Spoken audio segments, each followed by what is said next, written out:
Kimi, ipinasilip na ang super sayang rehearsal para sa Magpasikat 2024. I've seen a lot of change, been through a lot of pain. Some things are not the same as they were a year ago, but all will be okay. I move on each and every day. The past. Nagbahagi ang multimedia idol at TV host, actress na si Kim Chiu ng ilang ganap sa kanilang rehearsals para sa Magpasikat 2024.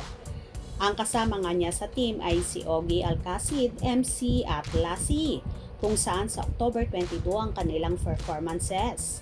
Taon-taon kasi itinaraos ang kanilang anniversary at ngayon ngang 15 years na sila, kaya naman patindi ng patindi ang mga pasabog ng bawat kalahok sa naturang pa-contest na yon na taon-taon din itong nagte-trending.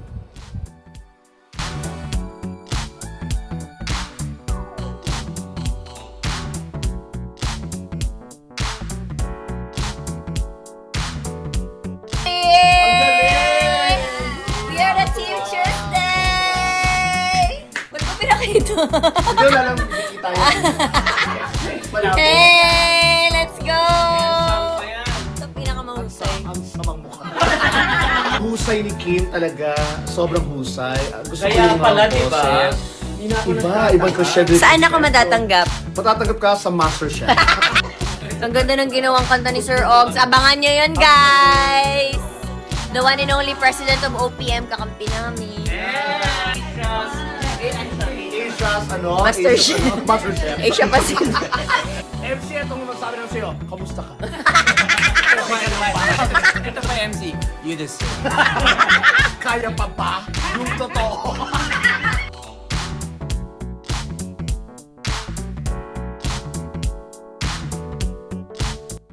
Last year nga ay team ni na Kim, Jong at Ayon ang naging grand winner sa Magpasikat 2023. Samantala sa mga ibinahagi ng actress sa kanyang Instagram, tila naglalaro lang ang grupo nila na walang humpay sa kulitan at tawanan. Kaya naman nakakahappy silang pagmasdan at talagang sinisigurado nila na ma-perfect nila at maibigay ang best nila sa kaorasan ng kanilang performances sa Showtime stage. Halos lahat naman ay inaabangan at so exciting na ang magaganap na 15th-year anniversary Magpasikat 2024 ng It's Showtime. Advance congratulations sa mga mananalo. Hope you enjoyed. Please subscribe for more info.